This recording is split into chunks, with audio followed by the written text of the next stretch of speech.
Gunbuster! Hello and welcome to Cels episode 73. I am your host Alex Schmitz, and with me here today is Peter Frank. Yes. And Chase. Hello, hello, hello. Hey guys, it's been a while since I'm saying it's been a while since we've done a podcast, but it's just been a week, so I really probably shouldn't be saying that. But for those of you who haven't been listening to us for a while, we are part of TechEds, which is part of AVW Productions, a media production organization here at Ohio University. We are at TechEds do all sorts of cool things with video games, movies, music, anime, all sorts of cool stuff. I feel like it's been a while since I've actually given the spiel. I might have forgotten to do it on the last couple episodes, but that's okay. Because we're 73 episodes in, and you don't know that by now. What are you talking about? I'm just going mad, clearly. Indeed. So the biggest piece of news that's happened in the past week in terms of animation is that the Academy Awards were held recently, and there was an anime film up for the Academy Award, The Tale of Princess Kaguya by Isao Takahata from Studio Ghibli, but it did not win because Big Hero 6 won. I was a little disappointed by that. Big Hero 6 isn't a bad film, but I felt like there were better films in that category. Mm-hmm. I would agree. Mm-hmm. I don't know. Did you get to see Kaguya, Chase? Not yet. Really want to, though. Oh, yeah. I liked it a lot. Not everybody does. It is a very slow movie, but it's pretty good. It's definitely a well-animated movie, and, honestly, I don't watch the award ceremonies enough to know, does the animation awards usually go to the best animated or the best movie that is animated? It's usually just in terms of, best movie overall. Yeah. Okay. Let's see. It probably says something that one of your Academy, one of the photos kind of thought that, the movie was, from China or something. Yeah, there's been a whole thing about how the Academy is just both kind of corrupt in terms of the live-action movies, but then also very clueless when it comes to the animated ones. Yeah. The Academy Awards aren't really the most legit thing, to be honest, but they're more interesting to me than the Super Bowl. But the Super Bowl is at least, fun to watch. And commercials. But see, the left shark. But see, no, we didn't get to watch commercials. One, and two, football isn't fun for me to watch. It's slow as balls, unless you're talking about Latin American football. You honestly didn't see the last few seconds of the game. No, I was playing Magic at the time. That's true. Because I got bored. Oh, you should have been there. People's reactions to that. Oh boy. I did see the double catch where it got knocked out of his hands and then he caught it again. That was really cool. That was cool. I will give them that. That was cool. It was an entertaining Super 10 Bowl this year. This was a good one. And if you see real closely, you can see his heart breaking into two. Yeah, really. All right. And then diving into just animation we've watched since last time, so anything you've been watching recently, basically. I've just been keeping up with some of the shows, current running shows. Yuri Kuma had a good episode this week. Shirobako, Your Line April, Parasite. All of those shows have been pretty good. And then I've also been watching, I watched some of the new episodes of Kill la Kill dubbed that have been released. So they got into those 16, 17, 18. Those are some of my favorite episodes of the show. So that was good to see in English because the dub is really good. And then some episodes of Legend of the Galactic Heroes Gaiden, which Legend of the Galactic Heroes is a show that I finished watching a couple weeks ago and really enjoyed. And then I learned after the fact that there's this Gaiden series, which is 50 episodes. That's a bunch of short stories, most of them set before the original TV show, explaining the backstories of some of the characters. So that's pretty cool. Pete, what have you been watching recently? I am one of those heathens that hasn't seen all of Cowboy Bebop. Gaps. And the people I'm watching with have very strict sleep schedules in that she will fall asleep on a wall walking back to bed if it is too late. So my viewing time for that is very limited. So I'm on episode 4, I think. And I'm also watching not Cowboy Bebop, Blue Exorcist. I've seen a few episodes of that as well, again with roommates. I'm on episode 3 now. I need to watch episode 3. But it seems fun so far. He wants to punch Satan in the face. Nice. I haven't actually seen Blue Exorcist. That's one of those shonen shows that I haven't gotten to. Haven't got around to it either. All right. Well, what have you been watching, Chase? Oh, same as last time I've been here. Yuri Kuma and Sailor Moon Crystal. Okay. So not much has changed. No, not for me. I'm one of those people who are once I have something set, I'll just stick with it. Okay. Can you get a little closer to your mic for me? All right. Yeah. Sorry. That'll be good. Okay. So now we're going to dive into the main topic for this week, which is Gunbuster and Diebuster, two series from Studio Gainax. Gunbuster was released back in 1988, directed by Hideki Anno, the director of Evangelion, whereas Diebuster was released in 2004 and directed by a guy whose name I'm probably going to mess up, Kazuya Tsurumaki, who was the director of Fooly Cooly, one of my all-time favorite shows. Also co-director of Evangelion. He's the co-director of Evangelion. He's helped on the rebuilds as well, right? He has Yeah. pretty much the same position. Okay, cool. So I figured we'll dive into Gunbuster first, since it's the original, talk about our kind of thoughts on that show, then dive into Diebuster, and then compare our thoughts on the two, basically. Okay. So as I said before, it was directed by Hideki Anno. It was released from 1988 to 1989 because it's not a TV show; it's an OVA series. So they were released as like singular episodes. The 6-episode thing. Apparently, it was written by the president of Studio Gainax, Toshio Okada. He's credited as the original creator and the writer on ANN. And then Anno apparently helped on the scripts for 5 and 6 as well. Especially episode 6. Oh, really? Yeah, and that makes sense. I mean, those episodes are both pretty. Is that the episode where it starts going into storyboards? Because then I can definitely see the input. I think that was, unlike Ava, that was intentional. Yeah, no, that was probably intentional. And in all honesty, I liked it in Ava when they did that. But I'm starting to see a pattern. Yeah, it's noticeable. Yeah, I've seen some things online with. I don't know if this is actually from the creators' mouths or not, so take it with a grain of salt. But it was something to do with because the battle was so ridiculous because there's so many gunbusters fighting it all around. The idea was that you couldn't properly show that in moving form, so they kind of went with the stills idea instead. It was an OVA. They had bigger budgets, so also I have my doubts on that statement. But at the same time, it was much earlier. The animation was a lot more limited. Yeah. I mean, Gunbuster really does look great for its time, for that 80s time frame, holds up pretty well nowadays, not all the animation not does, exceptionally, obviously, but some of it does. Well, And, I think some of it was shipped off to Korea, if I recall correctly. well, yeah, I mean, a lot of animation, in between stuff, will go to Korea or other out-of-country places just because it's cheaper. And then the little detail we talked about earlier before the podcast is that Kazuya Tsurumaki, the guy who would later direct Diebuster, directed the science lesson shorts that were released with Gunbuster that explained the science of the world, which is apparently his directorial debut. So that's kind of cool. He was involved with the project even way back then. Also, a guy I want to mention is the Kohei Tanaka, who is the composer for both Gunbuster and then also did Diebuster. And both the soundtracks to both these shows are some of my favorites in anime, honestly. Oh, yeah. The Gunbuster one has some, 80s cheese music, that I could live without.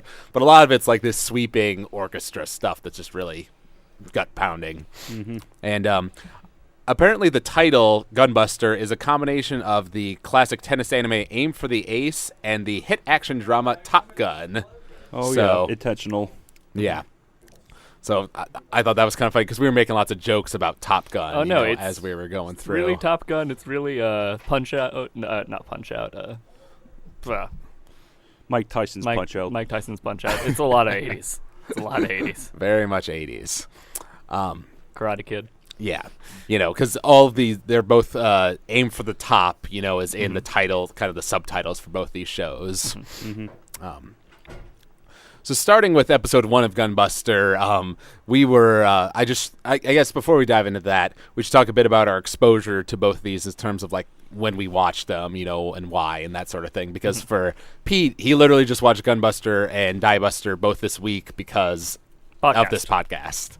Whereas for myself, this past summer, actually, I watched through Gunbuster and Diebuster in probably a week-long marathon because I had heard that they were these anime classics, that I kind of needed to watch. So I did. Really liked Gunbuster, and then watched through Diebuster right afterwards. So, it's been a little while for me, but I'm certainly not an old-time fan by any stretch of the means. Chase, what was your exposure to it? I actually first saw it a couple years ago. I think I can't recall the specific timeline on when I first saw it, but I do recall that year, somewhere around a year or 2 years ago, I read about it and heard about it, and knew about Anno being involved with it. So I do recall. I do know I saw like all Gunbuster like one day saying, "Well, this thing ain't long. I might as well give it a shot." And I somehow ended up liking it a lot. Diebuster, I don't think that was during another day, and I can't recall when I saw that either. But so again, I want to say it was either about a year ago or 2 years ago. So I knew about this series like Lauren than both of you have. Okay, cool. So Chase is the expert here, as they say. Maybe we'll see. We'll see. Okay, so we dive into Gunbuster, and obviously the first thing that's obvious about it is that it is very 80s, both in a good way and in a bad way. Leg warmers, just giant robots doing jumping jacks. Yes, because that makes so much sense. Basically, the common perception of like the first episode is that it's supposed to be a parody of like all of the shoujo anime going around at the time. See, I actually buy that, and I kind of find it's fun and it's amusing. So yeah. Yeah, that was actually interesting. I saw a thing with apparently it was a Q&A or something with Okada, the president of Gainax, and it said Japanese audiences were as confused as Americans as to how much of Gunbuster was supposed to be serious and how much was supposed to be parody. It was deliberately designed with an ambivalent nature.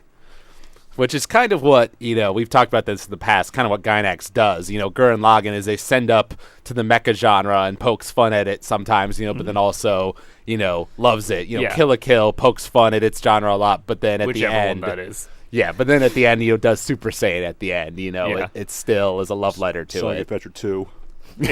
Yes, that too. They all poke fun at their respective things, but in the end, it's because they love them. Exactly. So Gunbuster's kind of similar in that regard. This anime is also kind of known as the anime that invented the boob bounce. Yep. It's kind of infamous for that. Yep, it's true. Although technically it showed up before that, but yeah, that's kind of like what I consider to be the first. It put it on the popularized map. it. Yeah, I think it first appeared in Daikon 4 at one point. That makes sense. Well, I don't know. Jeremy and Tristan and I have talked about this a little bit, how it just is funny to me that nowadays Anno is saying all these things about how like the anime industry is like stagnant and full of too much fan service and everything, when he's literally the guy who invented the boob bounce. But that said, people can change over time. I'm not saying that he has, because he still does it. But the thing with Anno is that this is a guy who was like pretty much been at Otaku longer than any of us has been on here on Earth, so I kind of give him some slack. Like you said, like opinions probably change over time, and probably his thoughts on anime has kind of like probably been hardened as time went on. But and we all know the story with Ava, so it's kind of a bit complicated. The guy's allowed to change as he grows older, certainly, but I just think it is a little bit funny for him to say amusing. That. Right, whereas like in the case of like Miyazaki sometimes comes out and says these things, but in the case of him, I can kind of respect him, or not respect him for saying that. Miyazaki says it more. But Miyazaki has never done those things, whereas Anno has. He's never done those things, and his art style looks very different from like this stereotypical anime, especially nowadays. Like if you watch The Wind Rises, makes one wonder how Anno worked with Miyazaki then. He wouldn't. Well, no, I mean, Anno worked with Miyazaki with Nausicaa. Nausicaa, briefly. God. Yeah, I don't think they've never like co-directed something together, to my knowledge. I do know that apparently Miyazaki would be open to Anno directing the sequel to Nausicaa if he wants to do that. Yeah, I have heard about that. Him doing like the manga version of Nausicaa. Yeah, I know anime. that Anno considers the manga to be like one of the greatest things ever made. So it's pretty good. I've seen all of the. I've read all of the manga, though. If Anno wanted to do that after the rebuilds, I would be 100% for that. He just better not screw it up. That's all I'm going to say. Yeah, no, I would agree with that, because, admittedly, Nausicaa is quite the Jesus figure in it, but still, it's good. Yeah. I'd hate to see it ruined. Yeah, for sure. We were joking also that this Gunbuster has like the fastest parent death in like anything, because it literally starts with her saying how much I love my dad, and then right then it transitions to the newspaper like my dad died on this date in 2015. And the second I saw it, like the second it came on the screen, like that guy's gonna die, and then he did. And then the glorification of the Japanese army begins. Is that what some people accuse this of being? Actually, I have read an analysis on how quote unquote Gianistic the show is, but we'll get into that as we keep going. Interesting. So we're introduced to One-sama Amano, to the point where when Noriko first sees her, like, she's surrounded with, like, the roses and the sparkles and all that. That's what you get where you get the animation designer of Macross. Pretty much, and getting to, like, the whole kind of theme of this, it's not just my talent that's gotten me here. It was because I worked hard, Hard work and guts. Indeed. I was a little, honestly, when I rewatched Gunbuster with these guys, which is probably like the third time I've seen it all the way through now. But I was surprised at how little that line is mentioned, because that's like the tagline of the series is hard work and guts. But in Gunbuster, I swear they only say it once or twice. Like in Diebuster, they repeat it several times. Oh, yeah, no. But especially towards the end, it's very important. Yeah, but in Gunbuster, But in Gunbuster, they don't mention it as much. I feel like they mention the aim for the top bit more often than that. And I definitely called that being said more the first episode. Yeah, well, I mean, they mentioned the hard work and guts in the first episode. I just don't remember it showing up later, which not that one. Kind of saddened me, but whatever. And we're introduced to Coach as well, this asshole with giant sunglasses. I like him. He's a character. He gets stuff done. He saves humanity, but he's kind of a dick while doing it, But, that doesn't make him a bad character. It just makes him a little unlikable at times. Well, he is voiced by the guy who does Cels, and everyone loves him, so... That's interesting. I swear that he voiced someone in Legend of Galactic Heroes, too, because I just rewatched that. Most likely, yeah. Recently, so he must be probably a pretty famous voice actor. And it's revealed pretty early on that he was on the Luxion, Noriko's dad's ship, and he lost his eye during that whole fight. Which he covers up with his immense aviators. Exactly. There was one shot I remember, like when Noriko was fighting, and it cut to the Coach, and he didn't like move or anything, but they just did the gleam on his like sunglasses. That's the light flare. That's on all right. Yeah, it was a classic. And we are full of we've got our 80s style bullies in this episode as well, with the thumbtacks and like straight up graffiti thumbtack in the chair. Don't forget boobs on the Don't robot. forget the 80s training montage. Oh yes. Oh yeah. Andrew went crazy during that, just like comparing it to Rocky, because it really is. Yeah, it's really similar. Apparently, there's a musical controversy with that scene, because when it was released here in North America, at one point they actually had to change the music because apparently it was too close to Eye of the Tiger or something. Huh. Go! I wonder if the music on what we watched was the original or like the changed one then. If it's the Blu-ray, it probably was a change. I can't say for certain. Yeah, it was the Blu-ray, so it was probably not changed. But yeah, that's just a great moment, because that's after Noriko talks to the Coach after getting bullied so much and is like, "Why did you choose me? I'm worthless. I'm not good enough to pilot with One-sama," and he shows her, this is what she's all about, hard work and guts. She's running Iron sandals. Up steps. God. And then, she gets determined, puts on the headband and starts running in her robot and doing push-ups. Her first headband. There's a character thing there. That's true. There are multiple headbands in Gunbuster. Symbolism. Indeed. Character growth. You can tell she's different now because she's wearing a different headband. Of course. She is now angry. And we're also, I forget her name, but the bully, the main bully who fights her at the end of the episode, who has a serious issue of man face going Seriously. on. She's kind of showing up periodically throughout the episode. And I love staring off into glance. Yeah, I love during their fight, they like start, she's beating the crap out of Noriko, and she gets to the point where she's just like bitch slapping her back and forth. Oh god, those robotic joints must be wrecked. Yeah. Correct. So that was great, and then Noriko decides that she's got to pull Luke Skywalker, turns off her targeting computer, everything goes black. Noriko, use the Force. God. Use hard work and guts, Noriko. The fact that Andrew didn't just explode when that happened. Yeah. But then she feels the mech, and does the Inazuma lightning kick, to save the day. I am one with my robot. Except I won't be later. I am not one with my mom, though. Oh, God, no. We're staying away from that. We're talking about Gunbuster. Yes, please. Yeah, and then, they kind of they leave the high school by the end of that episode, kind of fly up into space, and it's revealed that the robot squad they're going to be a part of is called literally The Top. So aim for the top. Gunbuster is quite literal in its title. It was a pun all this time. Who knew? Who knew? Oh, those silly Wapanese. All right. Then we move into episode 2. We're introduced to young Freud from Soviet Russia.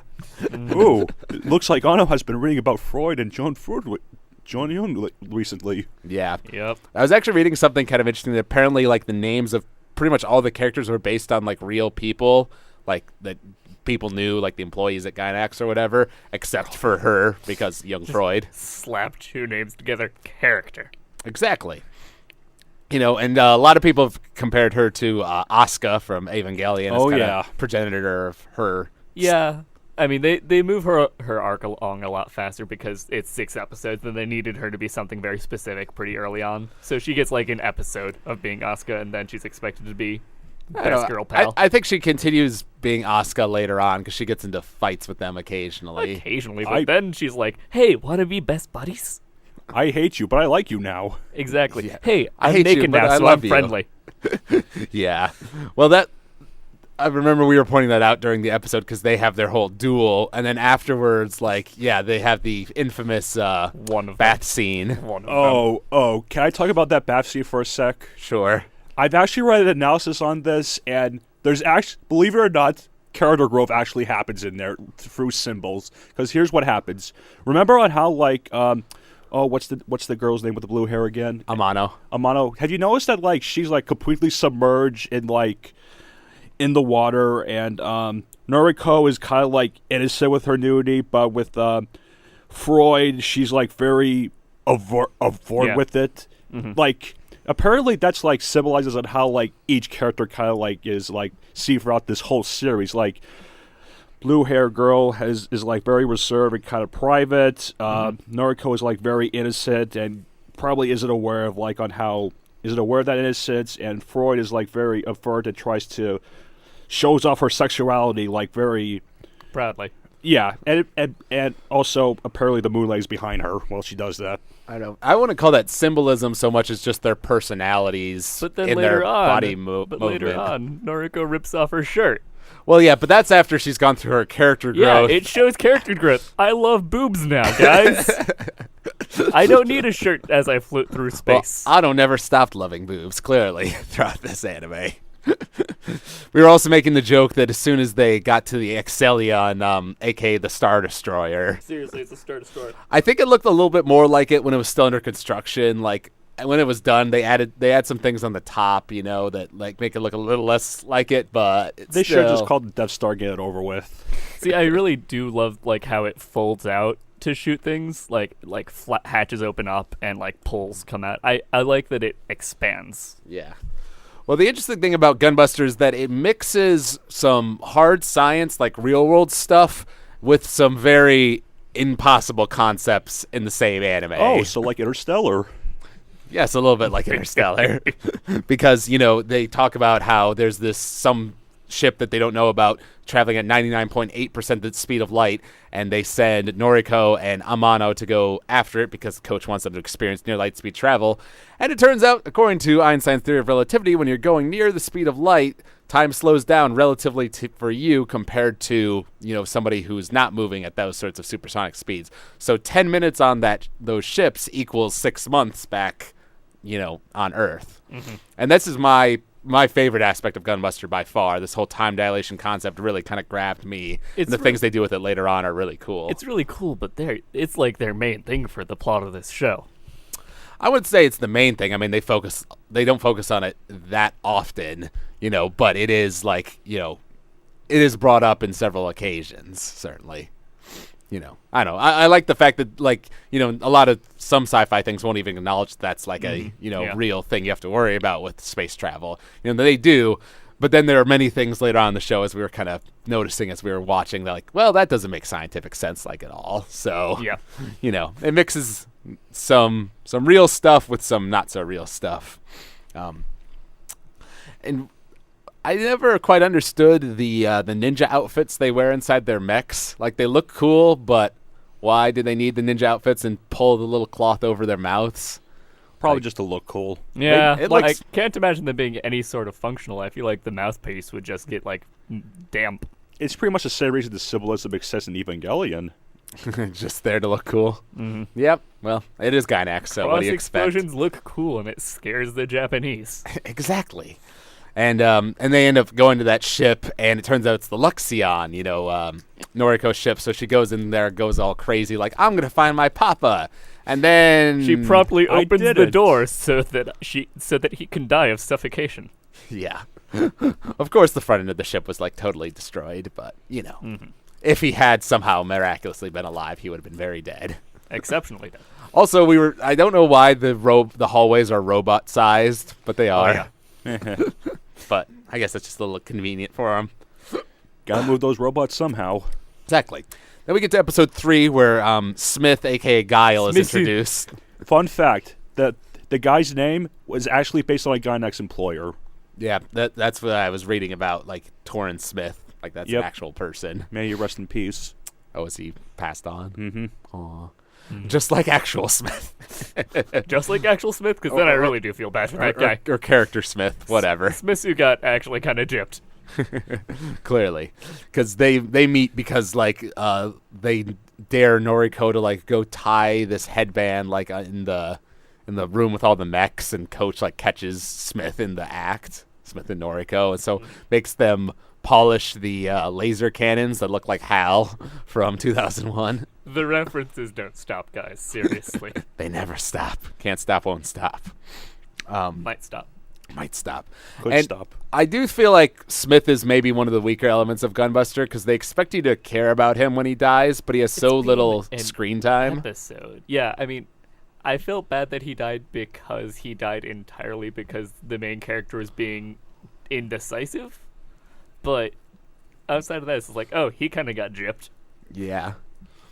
I don't know. What are your thoughts on Smith's death, Chase? It's kind of interesting. Whenever I think about Smith, I can't help but or at least the character arc kind of reminds me of, like, on how, like, say, Toji was developed in Evangelion. Like, we're led to assume that he's this one thing and he kind of, like, has some sort of influence to the main character, but due to various circumstances, like, of the main character not really allowed to do anything, bam, death, or at least near death. Yeah. I do think, it's interesting that they chose to depict that first space battle as, like, they don't even show the aliens. They're just, like, red and black blurs. And she's constantly looking at, like, this 3D, like, map thing. That and means nothing to us. Right. And not doing anything. And I think it does kind of show, like, because it would be really hard to fight in space where you have to, like, watch all 360 degrees directions around you, versus fighting on Earth where you don't have to worry about, like, somebody digging out from under you 99% of the time. It could happen. Trails. For fighting Simone, we got to watch out. But, so I actually think that's, like, an interesting, kind of daring thing to do directorially. It doesn't lead to the most, entertaining fight scene, because there's not really a fight at all. And she's standing there being terrified. And, yeah, not moving at all, and apparently the aliens can't hit her. But, convenient a little bit. Mm-hmm. The whole reason Smith and Noriko are together is because One-sama dumps her, basically. Says, you're not good enough for me. I can do better than you. It's more of a, like, she's trying to protect her thing. Like, except she's already in the military. There's no protecting her at this point. She's screwed. If she's in the military and she can't fight, then she dies. Yeah, you're right. Amano's logic isn't exactly the best. But I guess, you could argue that she'd be safer not being in Gunbuster, except Gunbuster's the most powerful thing the Army has. So, yeah, probably not. I don't know. It is also a little bit interesting. They established this idea that the aliens, the space monsters, we should call them, Uchu Kaiju, are using, like, plant or suns as, like, breeding grounds, because this sun they go to was supposedly bright white star, kind of similar to our own, but then by the time they get there, it's like a red giant, like, dying star. That was a cool scene, and I loved seeing, like, the different alien designs there. Mm-hmm. For sure. And then we get to episode 4, which is, the episode where things kind of turn around. Like, I'm not the biggest fan of the first half of Gunbuster. The first episode's fine, but episodes 2 and 3, Kinda meh. Kind of meh. But set up the plot for, like, the second half. Yeah. But the 4, 5, and 6 is where like is the meat that I really like. Because episode 4 is a lot of Noriko kind of being depressed. Was it episode 4 involving like them graduating? No, that's episode 5. Okay. No, episode 4 they're still on the spaceship, and she's being all depressed because she lost Smith and she's not right. doesn't want to go out into space again. Jung challenges her to a fight and she just breaks down. This is after she has asked Coach to start training her again, so that she's good enough for One-sama. Then Jung challenges her, and then she has an emotional breakdown, which makes me wonder why she was chosen to be a soldier. Like, I feel like Coach really might just be full of himself. I mean, he chose her because of her potential. That's what he always says. But there's people that are already good that we don't have to watch break down. That, like, why make a risk? This is a planet that we're talking about killing. I guess he knew if he pushed her over the edge, she'd go full, Hulk smash in the Gunbuster. Or snap. Yeah. I mean, honestly, there's not any logic behind Coach's decisions. It's just all, hard work and guts, as they say. Basically, the coach is Gendo with his beard shaved off. Yeah. And not as dickish. Like, I don't like the Coach that much, but he's not Gendo levels. He's Let's not be Gendo. fair. He's not Gendo. Son, get in the robot. Why do I have to do it? Father, because I hate you, son. And I think there's an interesting scene with Amano and the Coach, and she's telling him, like, don't do this to Noriko. Let me be the tool for your revenge. Slap. No, actually, the slap isn't later. He doesn't slap her then. They were sitting in a traditional Japanese tea room at the time. Indeed. And he was playing shogi with himself. Yeah, I actually think that's Go. It's not shogi. Yeah. But, actually, earlier in the episode, Jung and Amano got into the cat fight where they were slapping each other. So that's where we got our slapping. But Coach had a line like she was saying, if you spill, can't cry, don't cry over spilled milk, you can't do anything about it. And he just said, if milk spills, just pour in more. If she dies, I'll just get another. There you go. And they, the whole fleet ends up, they're trying to warp or warp in subspace because so that the space monsters can't follow them. But that plan kind of backfires, and they come out near Halley's Comet, and a bunch of the aliens start attacking them, and they're pretty useless against them, apparently. Mm-hmm. Yeah. And so that's kind of this desperate situation. Noriko wasn't allowed to pilot in her robot, so she's kind of sitting in her room being all, freaking out. But then kind of gets the courage to go steal Gunbuster. The general guy doesn't want Gunbuster to be piloted, even though they're on the brim of defeat. Yeah, seriously, if the ship gets destroyed, so does Gunbuster. Yeah, but it's not quite ready yet. That also said, she shouldn't have been able to do that. Most powerful weapon, no guards. Oh, I'm just gonna take it out for a spin. No one's gonna stop me. Cool, thanks, guys. Yeah. Or maybe they let her do it because, once again, that's their only hope. Yeah, that does make more sense. It does seem a little odd to me that Gunbuster is piloted by two people. It's designed that way. But then Noriko is able to pilot perfectly fine by herself, clearly. So what's the point of it being two people? Yeah, it's weird. Yeah. Because it's easier to make, all the Yuri shipping. Well, that's certainly true. All that Yuri shipping. Anna must be thinking about that house because Shinji's seen already. He's prepping for it 6 years in advance. And that does lead to, one of the definitely the coolest moments in the show when Gunbuster rises out of the ship, with its arms crossed, and that the Gunbuster march, that cool drum trumpet theme is playing. I do love this part, and I love how Gunbuster fights with all of the unfolding flaps and lasers. Yeah. I think that's really cool. Yeah, the lightning poles, I love just the design of the mech as well, in terms of mechanical design. Gunbuster just looks really cool and fights really cool with all of its lightning punches and all that stuff.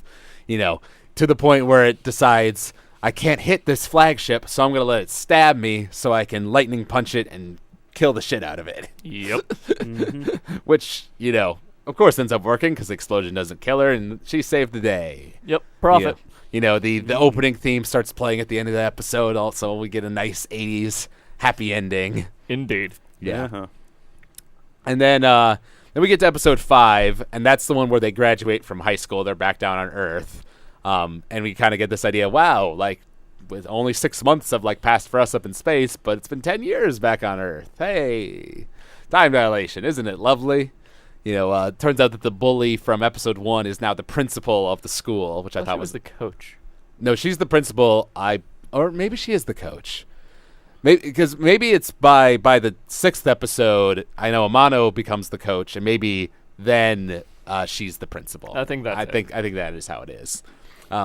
One of my favorite scenes is where Noriko's walking down the steps, and she crosses paths with Kimiko, her friend from episode 1, who's 10 years older and has a kid, and she talks about how they're constructing this space station to evacuate everybody on Earth in case the space monsters come, but it's first dibs to like military people. So she said, can you use your contacts to get my child aboard? Because I want her to have like a future. And that was just like a really like melancholy kind of moment, and it shows how much has changed, how much distance there is between these people who used to be best friends because of 10 years difference. It's cool stuff. Mm-hmm. No, I do appreciate that scene. That was a really well done one, and I really believe it.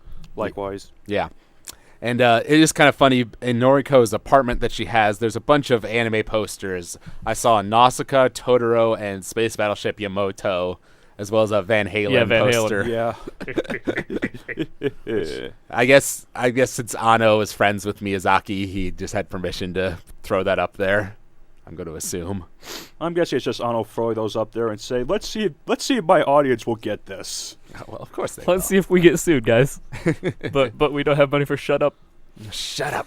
We're not worried about that. But then we have this problem because there are literally like hundreds of millions of aliens coming to kill us. And that's about the time that the coach has that conversation with Amano and slaps her. And it turns out he's dying of plot disease. He's coughing dying up of blood. plot disease, which apparently the main character doesn't get. Like, he's bleeding profusely from, like, every orifice. Yes, they got very Ano-esque. What do you mean Ano-esque? You know what? Like, various angles, close-up of the telephone, stuff like that. Oh, yeah. Now, there are definitely some directing things. Like, I remember specifically in episode 1, there was a scene where Bully Girl came into Coach's office, and, like, everything was, like, very black and shadowy. Oh, yeah. The lighting, yeah, super good. Lighting was definitely good there. You could tell that was kind of an Ano scene. But yeah, Coach tells Noriko to like, don't tell Amano about this, because she totally doesn't know. Cough, cough. Okay, it's weird that you're bleeding. I'm gonna leave now. I'm sure it'll be fine. And he shows up to like this super important military like meeting in like his bathrobe and is like, please let me tell you this plan. We're going to use the Excelion's like generator to make a black hole out on the edge of the solar system and kill all the aliens. Sounds legit. Sounds legit. That can have no adverse side effects. Has adverse side effects, but better that than, getting murdered by millions of aliens, right? Yeah, I mean, yeah. Do what it takes. And then Noriko's having a very, what do you want to say? I don't want to say stupid, but like a one-sided conversation with Amano about like, wow, you and the coach are really close, huh? God. Are you going to get married when you get back? I bet you're pregnant. You're totally pregnant. Noriko, you idiot. Don't you know anything? Yeah. He's dying. Wait, what? He's dying? He was bleeding from the mouth, sweetie. Of course he's dying. 6 months are going to pass by the time we get back from this mission. He could be dead by then. Dun, dun, dun, they do that manga style, like, I still love that she doesn't realize. Yeah. Like, oh, wait, he's dying? He was bleeding from, like, everything. All of the orifices. Come on, Noriko. So they go out there to fight the aliens, and Amano kind of has this breakdown as she's, I'm not sure if it's the smartest idea to literally watch as the days pass on Earth as mere seconds pass in your spaceship, and we're just going to show that to you so it can traumatize you all the more. But Noriko, I really do like Noriko in that scene because she's doing the whole, don't give up, willpower. We've been entrusted with the future of all of humanity. Coach's heart beats within Gunbuster, and with both of us together, we're invincible. Yep. And that begins what is probably the coolest action scene in the whole show, with them just wrecking face with all these aliens, doing all these different like attacks that we hadn't seen before. The one thing that was bothering Andrew, I know a lot, was this idea that humanity clearly has the power to fight these aliens, but they decide to put all of their best technologies in one mecha rather than on their warships. Like, a significant amount of time has passed. couldn't they just slap a couple gunbusters onto the hull of the ship? Literally just shoot your cannons. That's all you have to do. Like, they've put a bit of the technology in the older robots, because you see some of them firing at the aliens. So clearly they've managed to retrofit the technology into other robots. Yeah. Good step. Now, duct tape. Just stick. Okay, now I want you to sit there and shoot things. So I'm a turret? Yes. Yeah, I feel like it's one of those, like, logical concessions for the sake of the mecha show, because, of course, the Yes. Gunbuster has to be the most invincible thing ever. At least it'll have a military complex. Yes, the industrial military complex. We get all political and economic here. And then, so they beat all those guys. You know, the bomb goes off, black hole goes off, and when they return, Coach is actually alive, because it Yay. turned out he actually did okay with that space radiation syndrome thing. Which actually comes back. It does, you know. But then, of course, if you start up episode 6 right afterwards, it literally, like, the first shot is like his grave, because 15 years later, like, yeah, he's dead, he's very dead. And the first thing you'll notice about episode 6 is that is in a letterbox like aspect ratio, and everything is black and white. Completely intentional, by the way. For reasons I do not understand. It is an odd choice, certainly, but I do agree with you. You know, because the first reaction would be, oh, it's like budget issues. But apparently, I was reading an interesting thing on the Wikipedia page that usually this sort of like style was achieved by. Oh, no, it says, unusually, this was achieved by executing the artwork in shades of gray and shot on color film rather than shooting color animation using black and white film. Let's just say Anno really likes CinemaScope movies. Yeah. So, like, you know, this actually made more work for them than less, because they already had, like, what Noriko looks like where the red goes on her and everything. And now they have to, like, redo all of that in grayscale, you know, and make everything look good in black and white. So it really was more work for them rather than less. I get that it's more work, but so is digging a hole with a spoon. Like, that doesn't mean it's better. Like, there were all these really cool space battles. They're showing the interior of a ship. There's at one point literally a dolphin with jets on it just in a pool. I don't know what it was for, but I would have loved to have seen it in color. Yeah. It was interesting. I read this thing online that claimed that the reason was because color couldn't accurately portray the scale of the black hole bomb, which seems kind of weird to me. Like, I'm not quite sure if, you know, just adding color would have ruined the effect of the size of the ship. I But still convinced that it was just Anno just invoking like this sort of like CinemaScope films that he really really likes. So that's my theory. I seriously doubt it was a case of them like not having any colors nearby for budgeting reasons. oh yeah, Oh, no, I doubt that. It clearly was an intentional decision. I actually saw another thing online that was kind of similar to what you were saying. Also, I think the black and white widescreen is meant as an homage to Okamoto Kihachi's film Battle of Okinawa, about a cataclysmic final battle of the Pacific War. I've not seen it, but apparently the on-screen titles are another point of similarity. I know Anno did an interview with the film director, and they talked about that for a bit. So maybe that's just something to look up on. Yeah, I feel like it is true that like the black and white makes things stand out more than like color does. So it gives the battle a certain, you know, like very easy to discern what is going on kind of look to it. You know, so I don't know. It's a interesting stylistic choice. I'm not like in love with it, but I don't dislike it either, personally. I'm gonna say I just dislike it. I feel like it. I don't think it really adds anything. I feel like it would have been better in color. It does lead to one cool moment at like the very last shot where like color comes back. Like that is kind of a cool transition. Oh yeah, totally. That is kind of cool. But okay, getting back to the actual episode, Coach is dead. And Amano is now, like you said, she's the teacher at the school, and I guess Bully Lady is principal. Kimiko's daughter is like fully grown, like a student there, and like she says goodbye to all of them because she's going up to space with Noriko for like this last mission. And it's revealed while she's taking like this space elevator up to the ship that the black hole that they made like shifted the Earth by like 3 degrees in its orbit or some such, which caused like a bunch of damage down on the planet. Destroyed the planet. Yeah, you were saying that 3 degrees would like ruin everything, right? Yeah. Mm-hmm. Yeah. Well, you know, once again, like it's not scientifically accurate, but at least they addressed the idea that making a black hole would have consequences. Like, they did acknowledge it, and I appreciate that much. Apparently 3 planets got destroyed. I don't know which those were, but Yeah, apparently got some back by Diebuster. yeah, there's like 13 planets, and part of that I don't understand, but whatever. And it's interesting. Amano has an interesting conversation with the dude in the elevator during that, because he's talking about how the plan is to take this black hole bomb into the center of the galaxy where all the space monsters are, and literally blow the hell out of the center of the galaxy. Do we humans really have the right to do that? Should we just let ourselves be killed, because this is obviously what the galaxy intends, rather than, doing this huge damaging thing? And Amano kind of says, I don't know if it's right or not, let those who survive be the judge of that. That's a line that they say later on in Diebuster. Yeah. Yeah, they do. There's some cool things Diebuster brings back from Gunbuster. So I think that was an interesting kind of like gray morality thing, because like not even Amano even says, I'm not sure if it's the right thing to do. So it's like not totally clear whether this is the moral thing to do, but at the same time it's like we have to survive, so we're gonna do what it takes, kind of thing. And so she arrives on the spaceship. Noriko's there. Looks exactly the same as before, because for her she's only been on the ship for another 6 months, but it's been 15 years back on Earth. So, and I kind of like how she like kind of awkwardly smiles at Amano, like when she comes and hugs her, because I feel like that's the first time she's seen her as older, an adult. Yeah. So that is a good scene, and probably maybe my favorite scene in the entire anime happens after that, where Amano gives Noriko the letter from Kimiko. And she's talking about how, she's like an old lady now.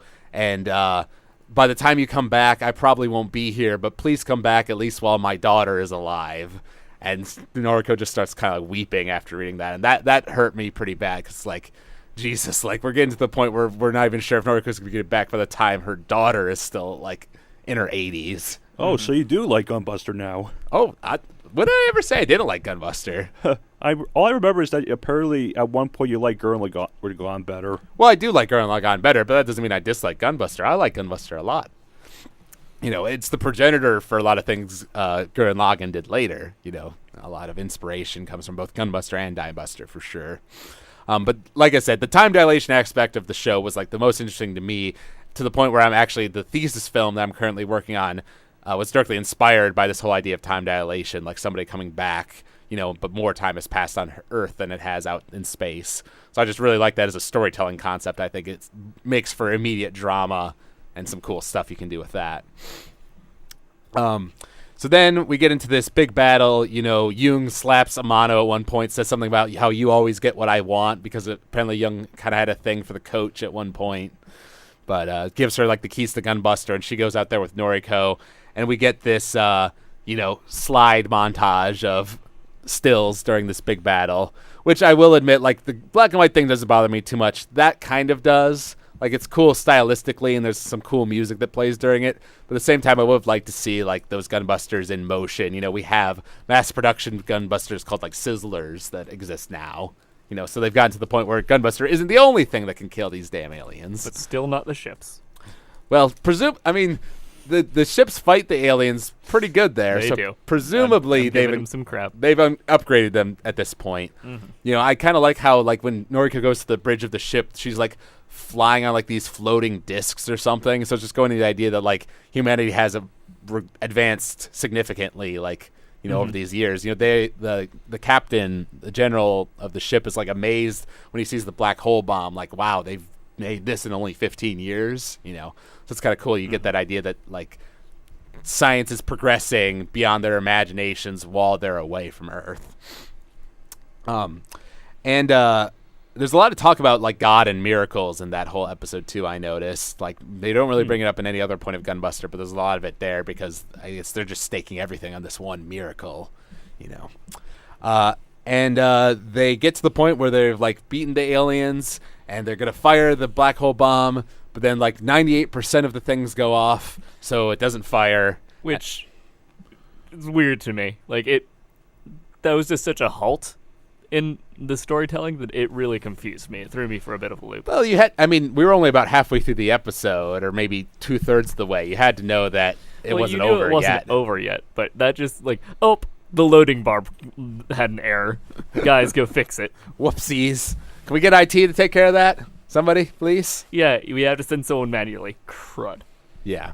So, but that does lead to a really cool scene where they go down into the core of the ship. You know, Jung follows after them for a bit, but she's like getting crushed by the gravitational pressure, and they tell her like, you know, we will see you again. But she's like, no, you know, time dilation. You could be thousands of years from now. You know, and they're like, no, we'll see you again. Trust me, as we cry. Ha ha ha ha ha. And then the famous scene, they land down at the bottom, and she rips off the chest of the Gunbuster to grab the degeneracy generator and smash it into the machine to like jumpstart it. Mm-hmm. You know, pulling off her shirt as she does so, you know. Because that was necessary. Absolutely necessary. Hard work and guts.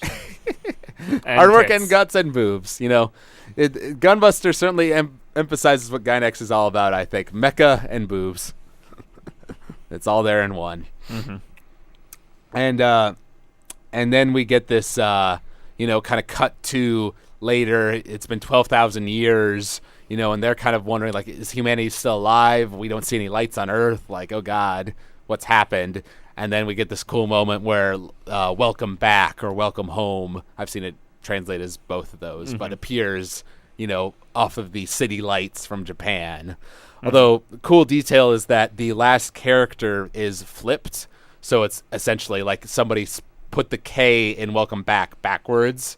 The implication, I guess, at the time that Gunbuster was made being that like maybe humanity has, this is like a long lost language, and so they make a mistake while using it, basically, which I think is a cool concept.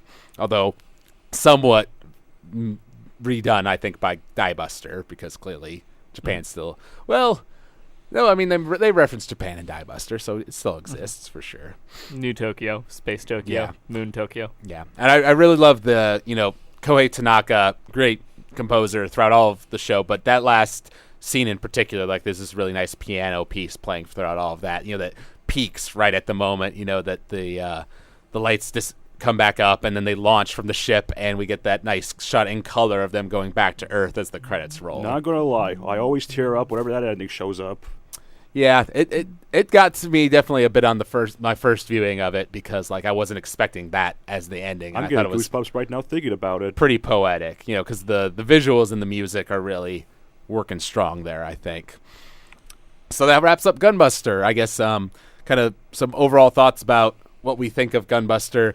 For myself, I feel like it is extremely 80s, you know, and it's something that you have to kind of consider before going into it because, you know, not all of the like the animation and the writing and, you know, all of that is up to snuff with, you know, what we have nowadays. You know, it's not sophisticated, but you have to kind of go in understanding that like Gunbuster is the progenitor of a lot of those things. You know, it was there before Gurren Lagann, it was there before Neon Genesis Evangelion, and, you know, was inspiration for those shows that would come later.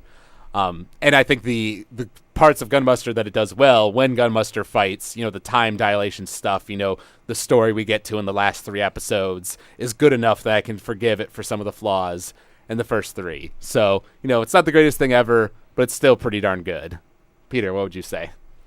I had a harder time with this one. Part of it was the setting. I was watching it, and I was watching it with a lot of other people, many of whom had seen it before, so we were riffing on it a lot. But even with normal films, I have trouble buying it was the thing that started it, so you should still appreciate it, even though other things do it better now. Like, I don't buy that with normal films or shows. I still don't buy it much with anime. I thought that since it was so short, a lot of the character arcs and development was pretty rushed and hard to believe, and it doesn't quite do it for me. Yeah. I would say that because we're going to talk about Diebuster, and I definitely do like Diebuster more than Gunbuster. I think the biggest reason is that I felt emotionally attached to the characters in Diebuster, and I didn't so much in Gunbuster. And more than 2 of them. I was kind of in it for the main 2 girls of Gunbuster. Like, I bought it for them. But with Diebuster, there were multiple characters who I was, like, interested in what would happen to them. I was like, oh, I recognize that character. They're doing things with them. I'm happy. Well, you certainly recognized the coach. You couldn't forget him with his giant sunglasses. You just didn't like him. I didn't care about the coach. Fair enough. Chase, what are your thoughts on Gunbuster? I liked it. Okay. Anyways, but seriously, yeah, honestly, I kind of consider it like probably it's kind of hard for me to like dislike whatever Otto is doing. So, and I honestly I kind of consider Gunbuster to be a great triumphant of like late '80s animation. Like you guys kind of keep talking about how like the animation is kind of like dated a little bit, but I don't see it like that. I mean, there's a lot of things that the show I think kind of does right, and a lot of it kind of emotionally affected me, and I kind of consider it probably one of Gainax's best told stories, to be honest. Yeah, I mean, I do think it's a Gainax classic. Like, I rank Gunbuster and Diebuster together because I think they kind of work as one cohesive whole.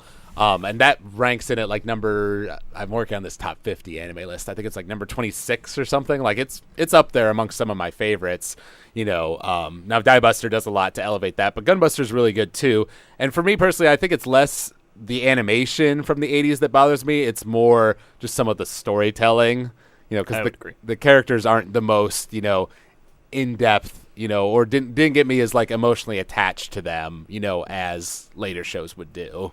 But for its time, its animation was really good. It was doing things with story that hadn't really been attempted in anime before, that has since been replicated and perhaps done better in other shows, that took inspiration from it. Mm-hmm. It's kind of like, we talked about that a bit with Akira, inspired so much of what came later. Mm-hmm.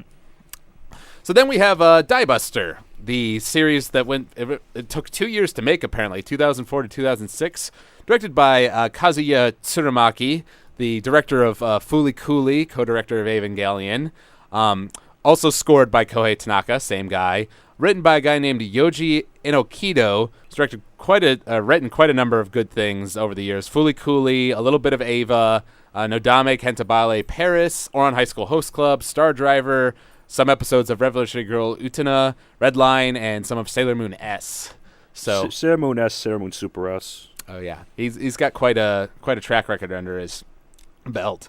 And also of interesting note, Hideki Anno did the storyboards for episode 4 and helped tons of people who did storyboards for episode 6, including a guy named Sushio, who's somebody who now works at Trigger. He's the character designer for Kill la Kill, was like an animator on Gurren Lagann, so I thought that was kind of interesting.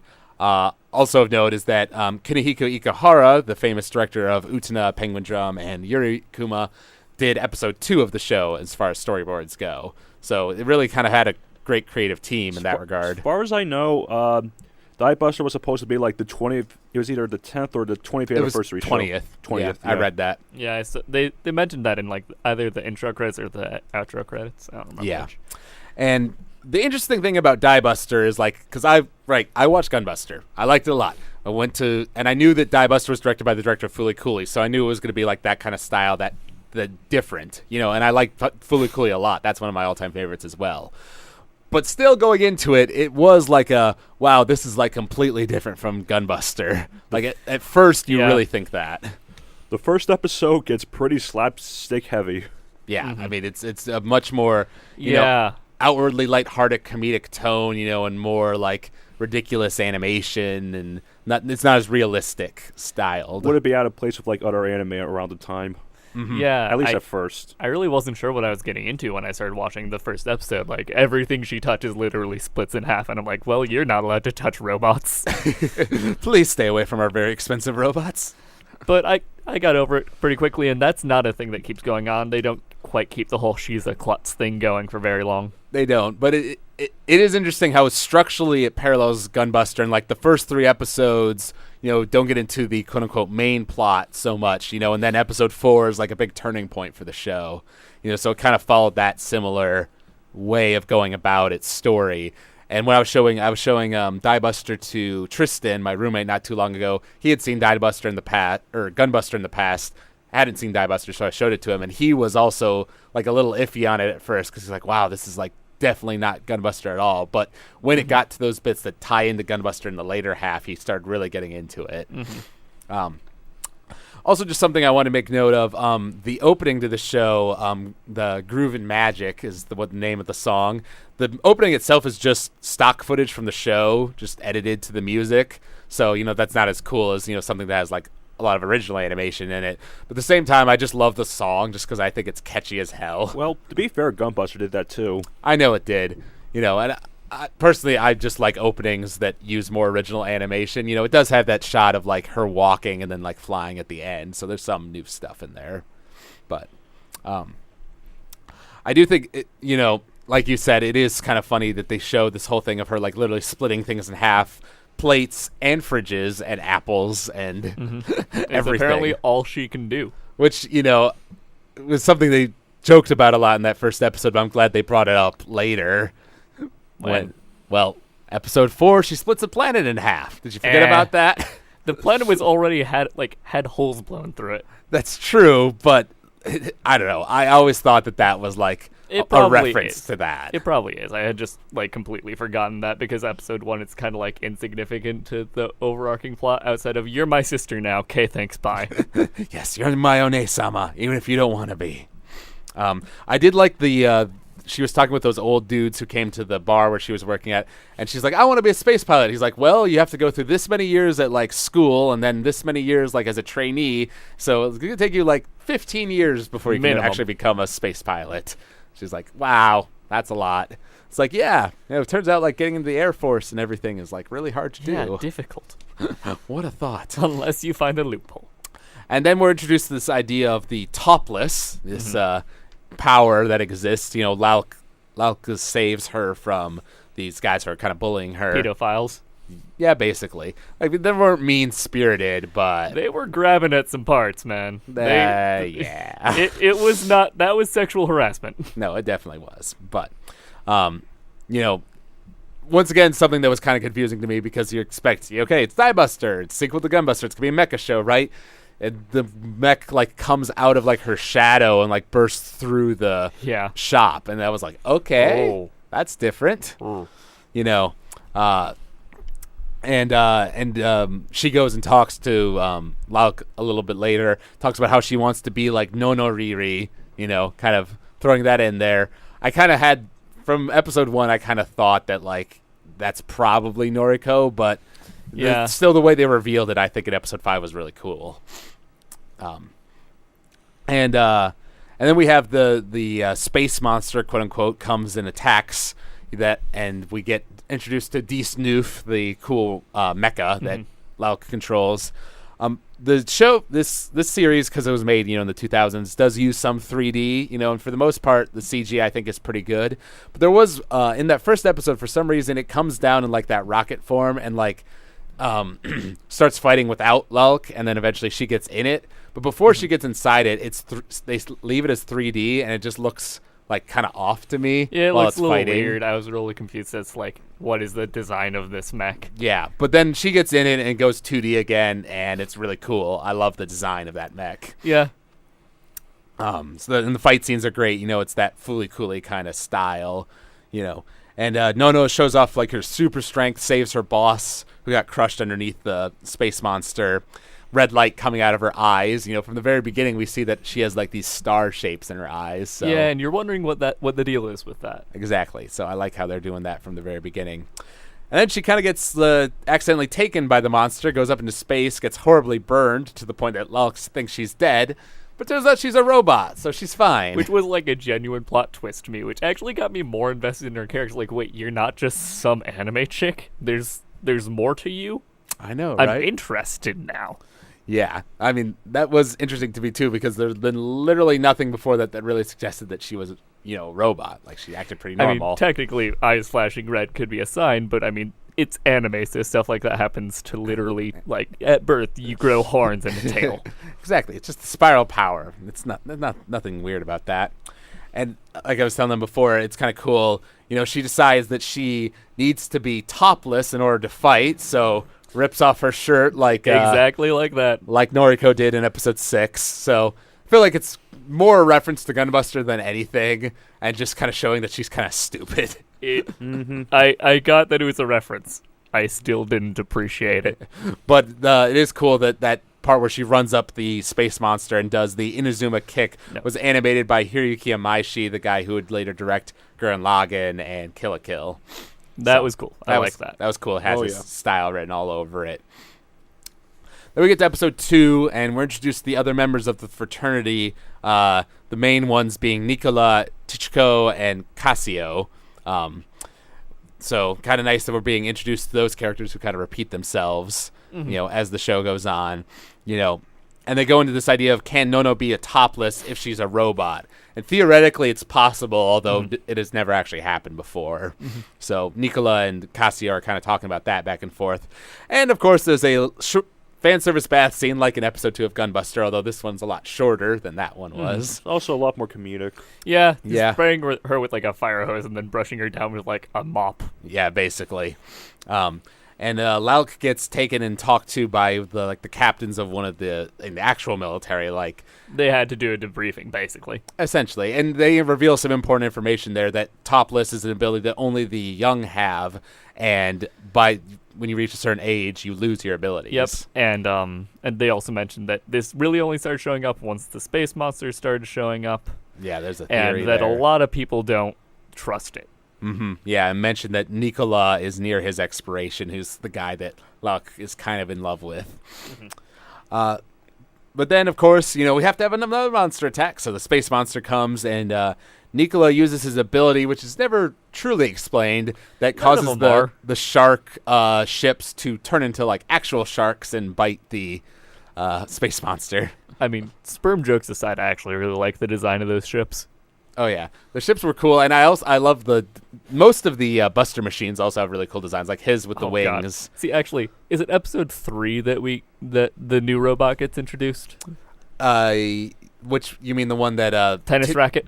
Yes, that is that one. See, the robot they introduced at the very beginning of that episode, I adore. I actually really like that one too. That had the ball on the rope, a ball and chain that shot lasers. I loved it. And then it got destroyed immediately. I was mad at that character for the rest of the episode. No, you don't get a new robot. You broke one of a unique piece of technology. You had the coolest robot and you ruined it. You suck. You don't get a new robot. But one of the shark ships kind of falls off of the attack, and it's interesting that Lauk and Nicola are being pretty insensitive. I should say insensitive, but pretty cold. We're not going to save them. It's too late for them. We have to attack the space monster. That's more important. But Nono's the one you're supposed to be a hero for justice. You have to save them. She's the most human of them all, even though she's a robot. Even though she's a robot. They go down there, do their awesome, screaming, hard-working guts, push it up. And Nicola gets a cool part where he takes out a sword and dices the space monster to cubes, which I always really love. But then he does I'm getting too old for this. Yeah. I was able to do it, even though I'm near my expiration date. It does kind of bother me. They talk about this X attack thing that Nicola and her were going to do it, and we never get to see it. It's darn it, I wanted to know what that was. Probably not as cool as other things that happen later. That's true, but I also really love the end of that episode because Lauk introduces Nono to the fraternity, and she's dressed up in her new uniform that she wears for the rest of the series. She says, "Thank you for taking me in. I'm going to tough it out with hard work and guts." And that's where the episode ends, and that's just a really cool moment, just because the music gets all nice there. And then we have episode 3, which focuses a lot on Chichiko, the purple-haired girl, and this was the one that kind of, when I was first watching the show, kind of made me question it a bit because it's this character-focused episode and this character we didn't know much about. It didn't really go into the main plot much. But watching it again, I actually really like that episode. I actually agree, and I like her character a lot as well. Same. Yeah. No. I like where she goes eventually, and while I don't like her new robot's design because it's a tennis girl, and I think that's dumb because I'm a boy, I still like where she ends up going, and yeah. I know. I appreciate the fact that when she got the new robot, it was in the giant plastic, for an action figure. That was a nice touch. Yeah, and like we said, that Buster machine at the beginning was awesome. I love how they're fighting all of the Jupiter Express, all of those space monsters, and Lauk goes to resupply her mech, and Nono is working at a fast food ammo supply base, basically. I like it, and it also shows that she really is working hard to do this. She's okay doing the shit jobs first, and Lauk says, "No, you're actually really good." This is yeah, thanks. Yeah, I like the fact that Nono, actually is working. She's not just sitting on her butt, while everybody else does the fighting. And by contrast, purple-haired girl just expects to be given things in Right. this episode. You know, she's all about breaking Lalk's record because she's the curve wrecker, you know, the one at the top, and she's trying to beat her numbers. Almost kind of doing the Gimli Legolas thing from Lord of the Rings, counting up their kills, which I thought was kind of funny. We're also introduced to like a bunch of new fraternity members there because they're there for this big operation, and most of them don't get any character. Yeah, most of them don't really need it. Some of them get a little, but yeah. Yeah, I mean, they're not really important, and they die. A lot of them die next episode, so we can forget about them. Hee hee hee. And you know, the whole conflict that episode is about who's going to pilot the new mech. Is it going to be Nono or is it going to be Tichko? You know, because she just destroyed the mech. You know, really cool one too. You don't get a new rope. She didn't get any punishment for that. She broke a priceless, unique, limited piece of technology and got moderately scolded and then given a new robot. Later, Nono will do something moderately wrong and she gets banished to Pluto.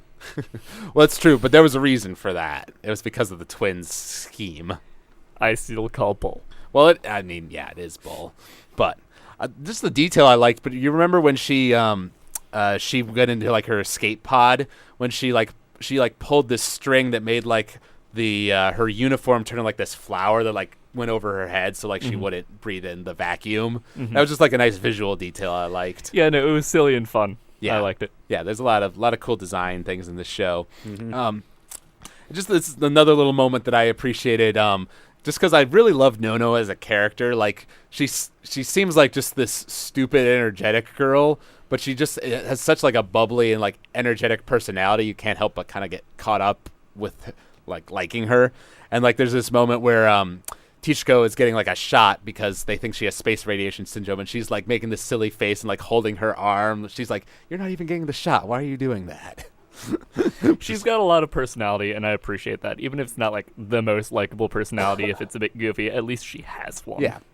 And like it's shown later, she's not afraid to get serious, you know, and talk like an actual human being. She's not just silly all the time. Exactly. She knows when to turn it off. Exactly. Then these kids steal her earrings, and they talk about how, oh, you're topless, right? You can make it snow, right? That's snow up there in the sky, so you can make it fall for us. And Nono's all about that, but Tichko says that, you know, the topless are powerless, you know, we can't do anything, you know, blah, blah, blah.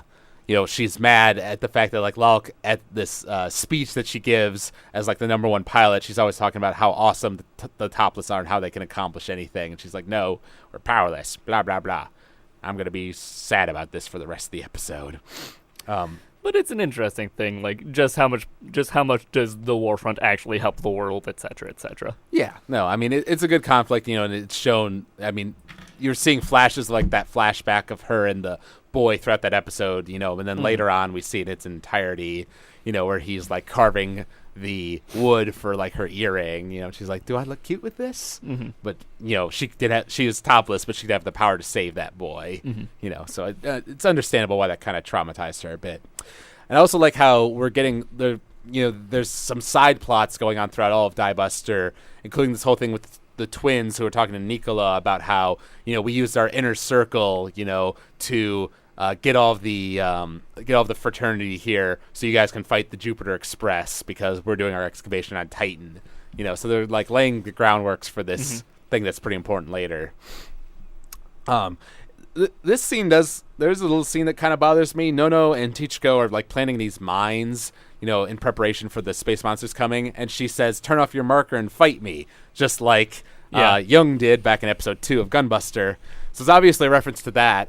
But she just punches Nono a bit. Nono kicks her away, and then Tichko is like trembling and doesn't want to fight anymore, and that's it.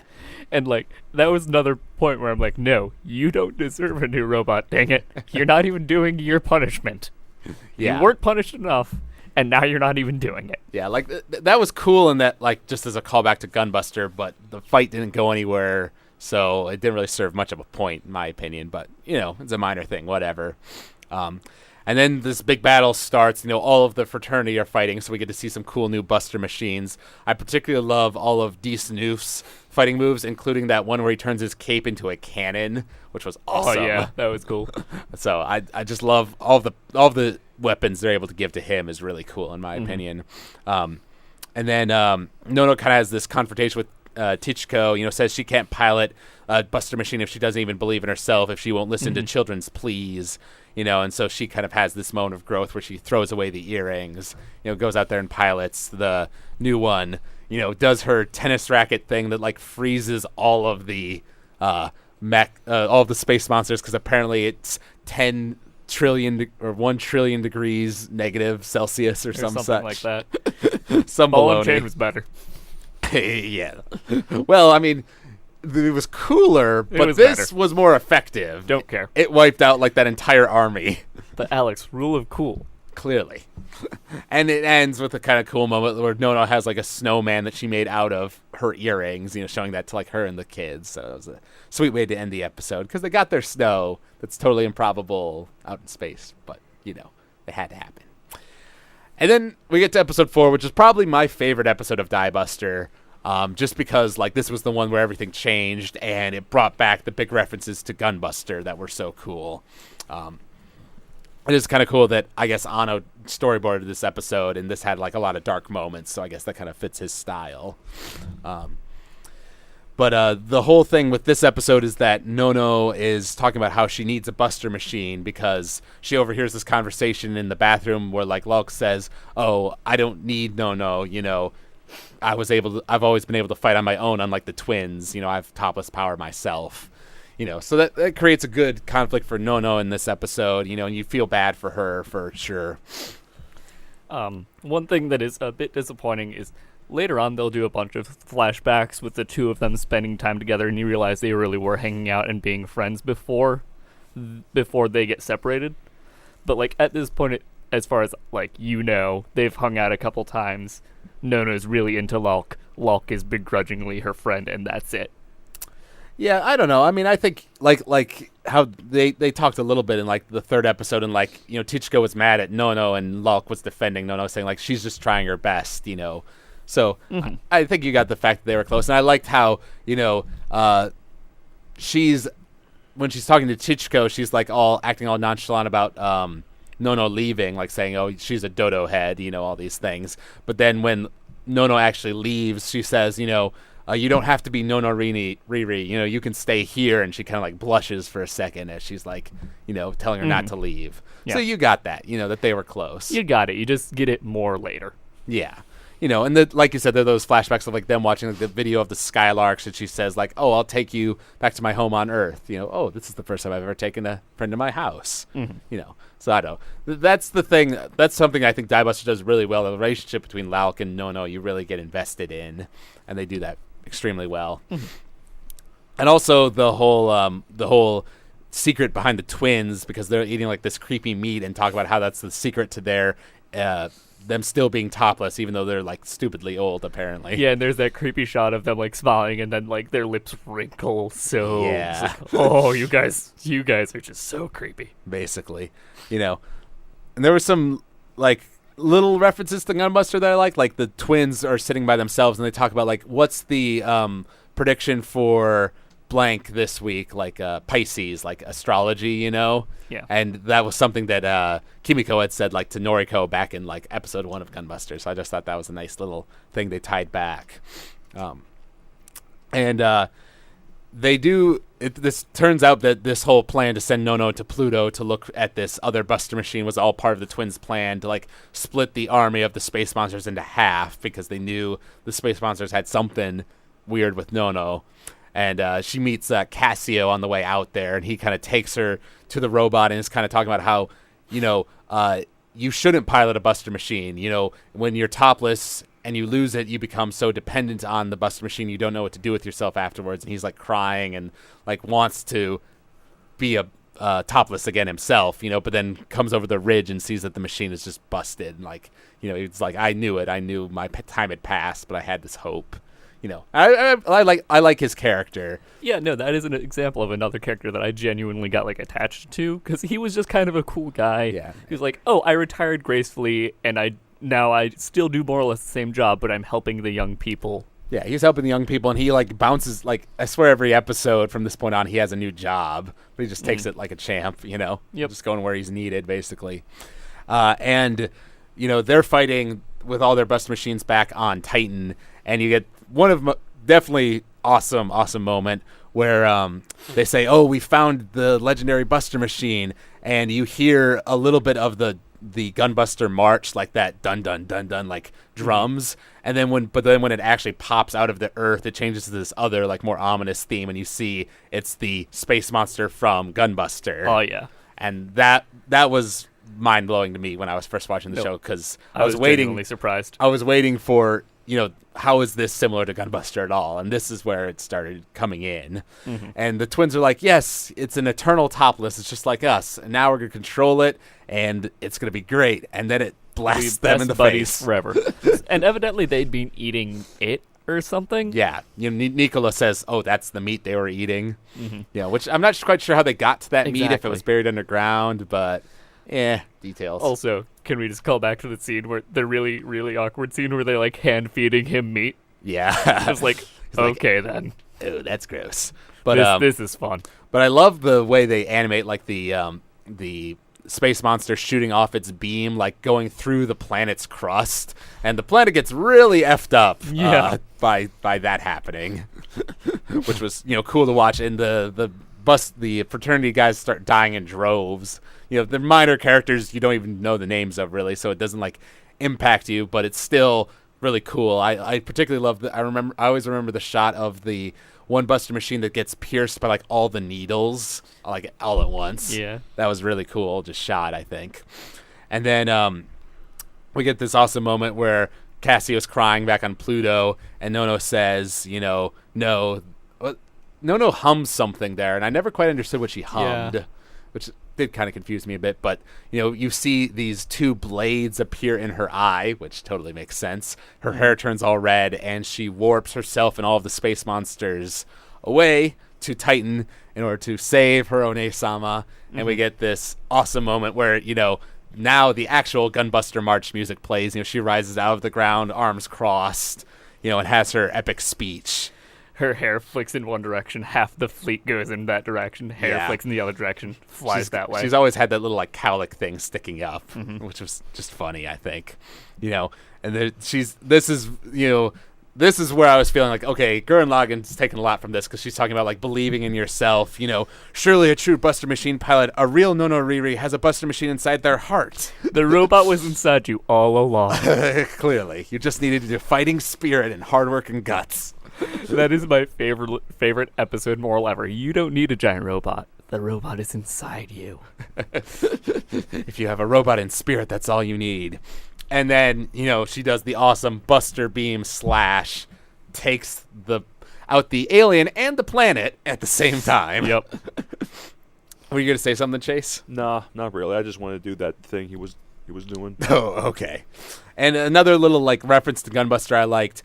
Back in Gunbuster at the end of episode 4, Noriko held out her hand of the Gunbuster, and Amano landed in the hand. And then that same thing happens here at the end of episode 4 of Diebuster, except Nono lands in the hand of D-Snoof. So it's like the roles are reversed, but it's the same sort of thing. So I like Diebuster doing little references like that. And then we get to episode 5, where a lot is explained about, basically, like, the history of what's going on, that thousands of years ago, Gunbuster basically happened. Humanity decided they got fed up with, like, war and stuff, and so kind of sealed away their technology, put themselves inside the Sol system, and made this planetary defense force to protect humanity from the space monsters if they should ever return. And they evolved over time to look more like the space monsters, ironically. Just because that was the most efficient thing to do. Like, these are clearly things way more advanced than us. We can take some notes. Yeah, and then they detected something space monster-ish within humanity, topless, and started attacking them. Which is one thing I wish they maybe gone into a little more, because they say that, the topless are similar to, like, the space monsters in this way, but they never really go into that more than that. Yeah, and they mentioned, like, later on, what is this what we're just gonna do? Is humanity just gonna, like, is humanity just gonna do this thing, and then are we gonna turn into gravity monsters as well? Right. And that's when they say that's for future us to decide. Yeah. That is a cool callback to episode 6 of Gunbuster for sure. And I love I love how there's a couple of times in Diebuster where they jump forward in time and like you see big societal changes happening, over the course of that shift. We see Lauk and Tichko like in the hospital bed with like these wireframes on their heads to keep them from using their topless abilities. Mm-hmm. Now they've gone from the saviors of humanity to freaks of nature and people who need to be healed, rehabilitated and all that. And they bounce back later too. They do, and then they become heroes again. It's funny how that works.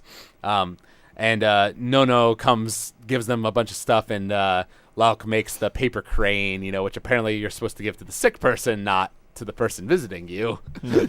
But that was just a nice, sweet moment, And they established this thing about D. Snoof, how he has his horn in his eye that like is sealing away some of his they're worried about taking it out because it might ruin his memories, but apparently it's sealing away some of his exotic maneuver powers. Mm-hmm. So that's just a nice thing they're laying in there. I like the idea of how previous topless pilots have left messages inside it. That's a nice detail. Yeah, no, that's really cool. Realistic. And then we get this interesting scene where Nicola decides that Nono is an eternal topless, and if he bangs her, he will be too, because he's having an emotional breakdown. Basically.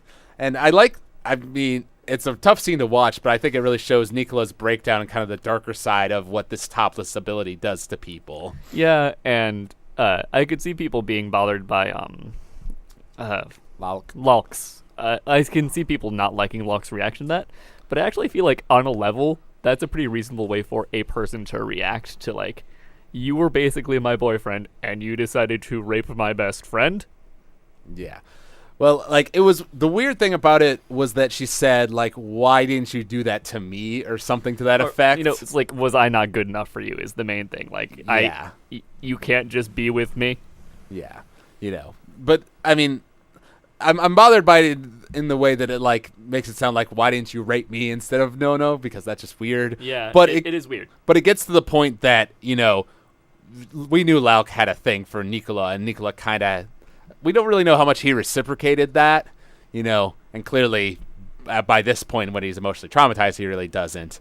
But that does kind of cause a bit of tension between Lauk and Nono, because she's kind of jealous of Nono, both for now Nicola's affections have kind of gone to her, as well as just the fact that she is the savior of humanity now and she's a nobody, which is interesting. It is a little weird to me that Nono is a robot that can destroy planets and she can't defend herself from one human. I can understand the theory that she didn't want to kill him with her super strength, but also let's be honest, her powers are they're on the planetary scale. Right. So just stopping him would also stop the building from existing. One thing she does later is just, I'm going to make some black holes. Just going to make some black holes. No big deal. So then they all move out because they get this gravity disturbance and beyond the red Milky Way, which I kind of like, which is all of the space monsters encircling the solar system. And there's this shot that I always laugh at every time I watch it, where Nono comes onto the ship and they all salute her because she's the goddess of the solar system and all this. And the Santa General cups her hands and looks up at her with these giant moe eyes. It's just the funniest thing, and I don't know why they did that, but it's great. Oh, Santa General. He's the descendant of Santa General from the first Gunbuster. Clearly. Indeed. Yeah. And there's this nice scene I like where Nono talks to Lauk about the last bird on Mars, that didn't know how to fly but flew when it saw the shooting stars but was never heard from again, And then Lauk kind of throws it in her face, well, maybe it was just abandoning its planet and everything that knew and loved. Yeah. How about that, Nono? So, that was just nice scene paralleling, her Nono's story pretty nicely. And Nono makes the mini black holes to seal up, the black hole that the space monsters are defending when they get to that point. It always did strike me as weird that the humans decide, all right, we're going to help you by shooting our gravity cannon at it. I was really confused. I looked away for a second, and then they were firing the gun. And I was like, wait, why are we shooting it? I thought that we established that shooting it was a bad idea. Who decided to shoot it? Yeah, I don't know why shooting it was a good idea, and then it releases the space monster. Way to go, guys. Good job. So somebody had the idiot ball for a second there, I think. God. But that was pretty cool because that space monster, I think they say it's like bigger than Earth, so Oh, yeah. that's a big threat there. And Lalk is like trapped on the ship because they evacuate without her, and she's trying to get her stupid headgear off.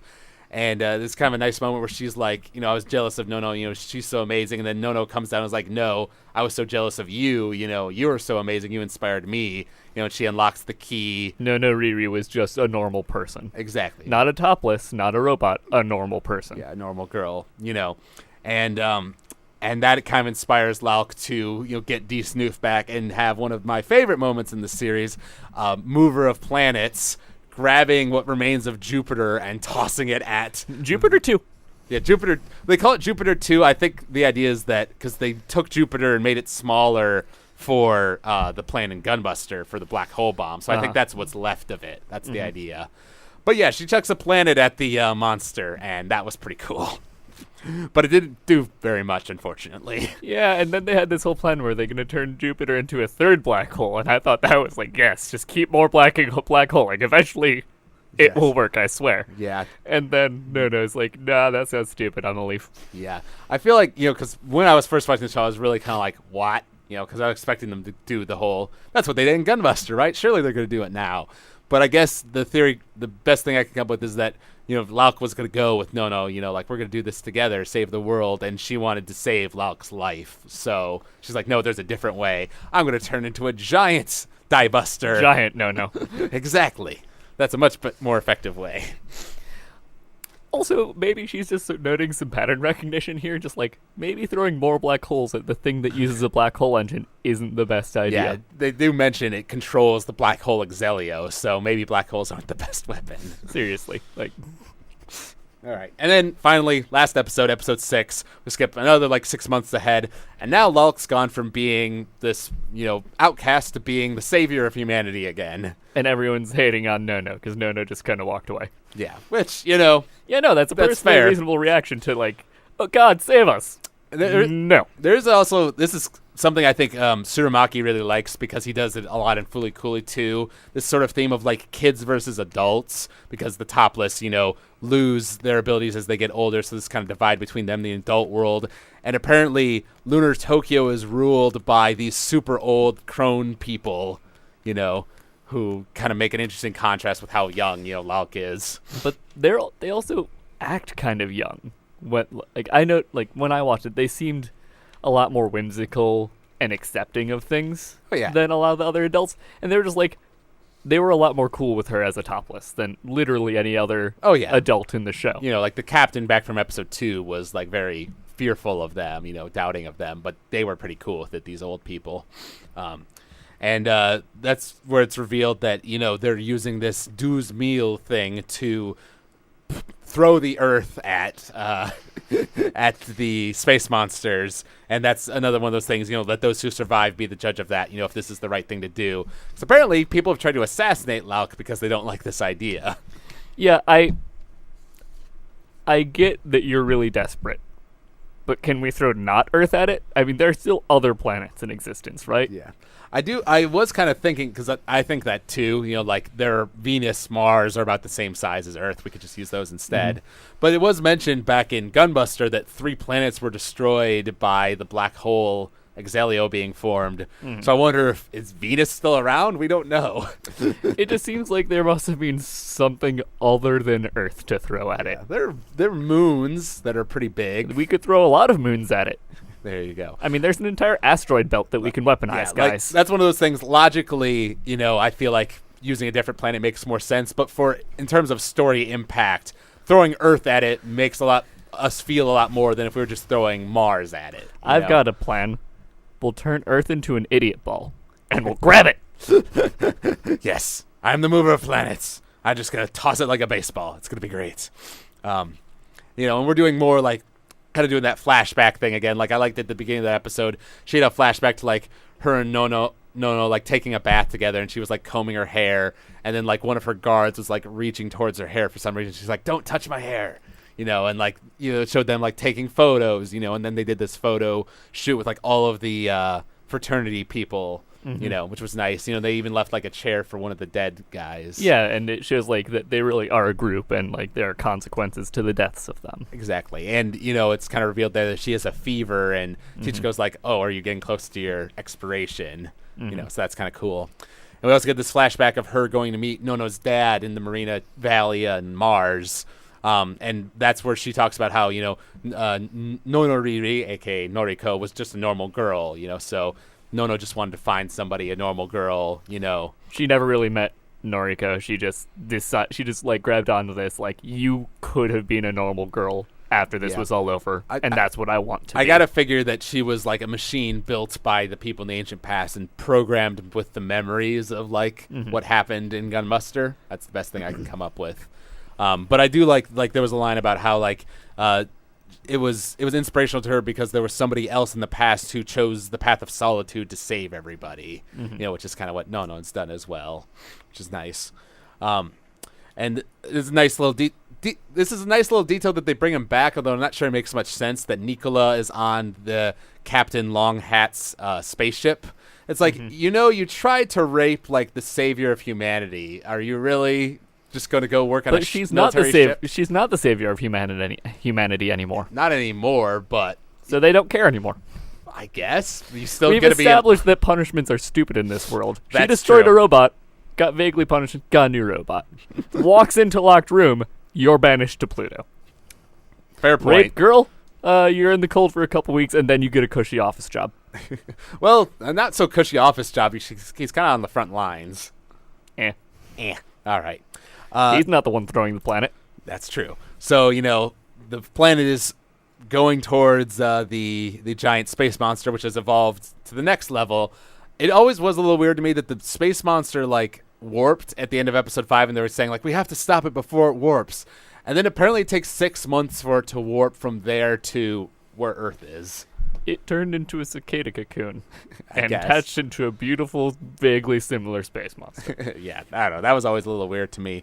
But, you know, Earth is racing towards that, and then this big warp crystal, or not crystal, but like explodes, you know, I don't want to say shatters. There we go.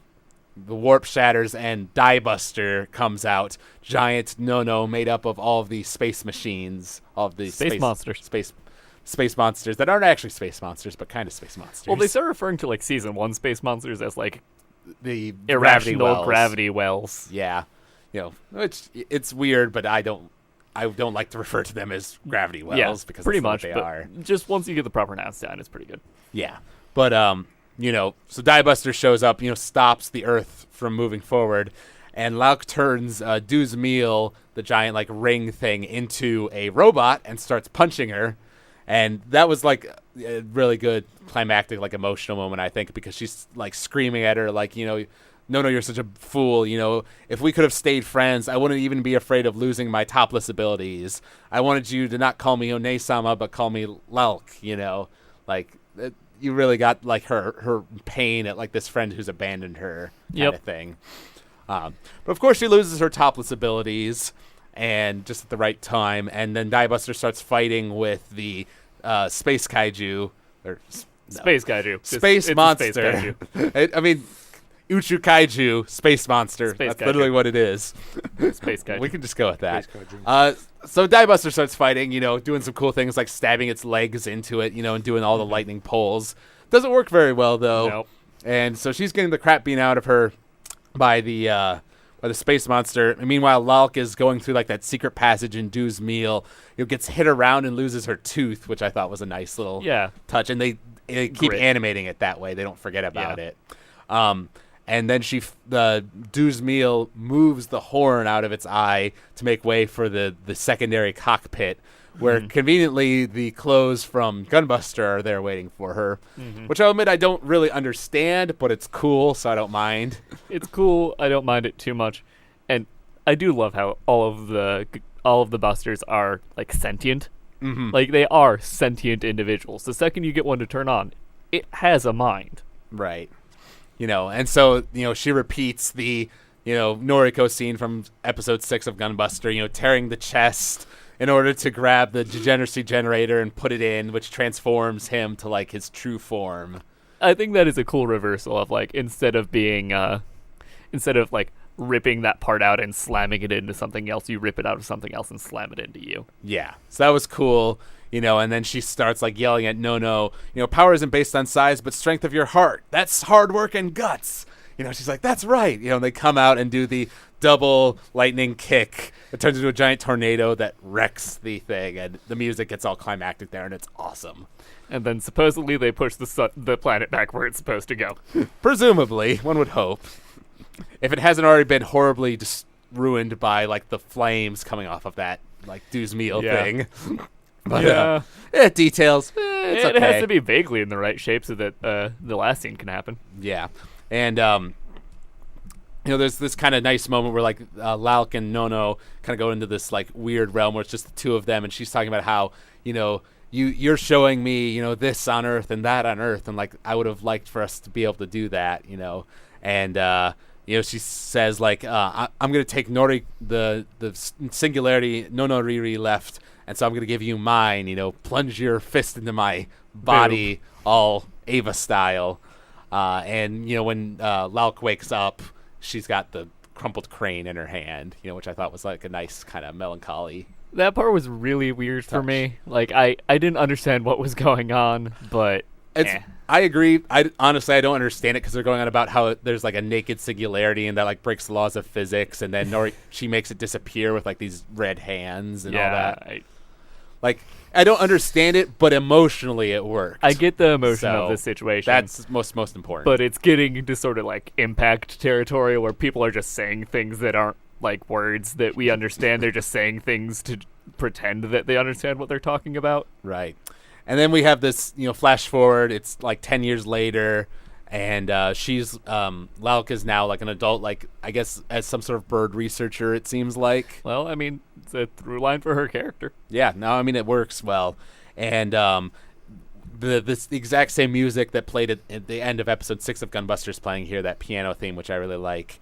And she says, the Hawaii like satellite institute detected it the other day. Nono Riri is coming back. And you get to see from Earth, the lights appearing on the planet on Japan. And that was like another one of those moments. The first time I watched it, that kind of blew my mind because I always kind of wondered where Gunbuster fit in the timeline compared to Diebuster. But I think it's really kind of poetic that both series end at the same point. They all kind of intersect back to each other.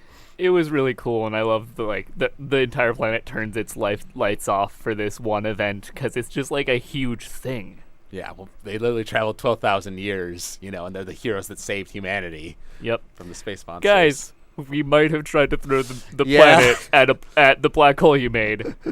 Tristan and I made that joke, like, yeah, see, guys, turns out not all the space monsters died. And they'd be like, what? You tried to throw the Earth at it? Why would you think that's a good idea? It made a lot of sense at the time. Did it really now? I want to talk to you about how it made sense at the time. Yeah. So, I don't know, Chase, what was your reaction to the ending of Diebuster when you first saw it? Well, was it the thing that's related to Gunbuster or like the actual climax? Both, I guess.